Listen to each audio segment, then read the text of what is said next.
спорта в студии Власий Сергеев. Сборная России одержала победу над командой Чехии со счетом 3-0 в матче чемпионата мира по хоккею. Мировое первенство проходит в Словакии. Заброшенными шайбами отметились Сергей Андронов, Никита Гусев и Никита Зайцев. В турнирной таблице группы «Б» российские хоккеисты занимают первое место, набрав в 3 матчах 9 очков из 9 возможных. В предыдущих встречах подопечные Ильи Воробьева выиграли у австрийцев 5-0 и норвежцев 5-2.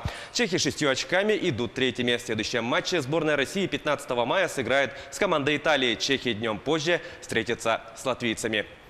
Российский нападающий Санкт-Петербургского СКА Николай Прохоркин подписал контракт с клубом Национальной хоккейной лиги «Лос-Анджелес». Соглашение рассчитано на 1 год. Об этом сообщает пресс-служба лиги. 25-летний Прохоркин выступает за СКА с 2016 года. До этого он играл за московский ЦСКА и уфимский Салават Юлаев. В составе петербургского клуба он стал обладателем Кубка Гагарина в 2017 году. Также в 2018 нападающий вместе с российской сборной стал победителем Олимпийских игр, которые проходили в южнокорейском Пхенчхане.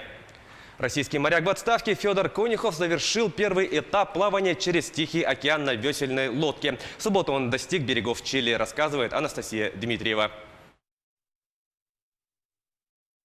Российский путешественник Федор Конюхов стал первым в истории человеком, который на веслах преодолел южную часть Тихого океана. В субботу он прибыл в порт на юге чилийской Патагонии. 67-летний мореплаватель поставил цель пересечь весь океан в 3 этапа. По прибытию он рассказал, что второй раунд его путешествия начнется в той же точке, где завершился первый. А через год-полтора приеду и буду от вас стартовать дальше. Российский моряк в отставке отчалил на байдарке от острова Данидин в Новой Зеландии более 150 дней назад, 6 декабря 2018 года. У мыса Горн его встретили чилийские военные суда. В среду патрульный катер «Генерал Икаса», дислоцированный здесь, в Пуэрто-Вильямсе, отплыл и начал охранное сопровождение на последнем участке пути между островом Диего-Рамирес, мысом Горн, Пуэрто-Торо, пока сегодня все, наконец, не прибыли в порт.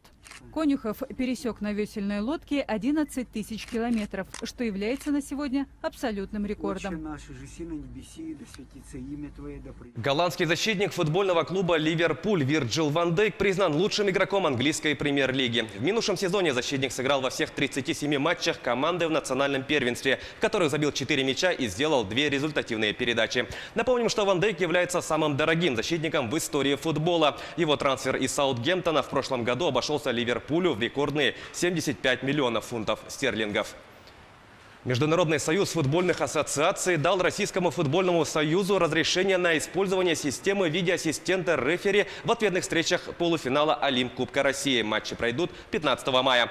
Тульский «Арсенал» примет Екатеринбургский «Урал». В параллельной игре Ростов дома встретится с московским «Локомотивом». Тестирование ВАР было одобрено в 2016 году. В 2017 система использовалась на Кубке Конфедерации, а в 2018 была применена на чемпионате мира в России. На данный момент система используется в чемпионатах Италии, Германии, Испании, а также в Лиге чемпионов.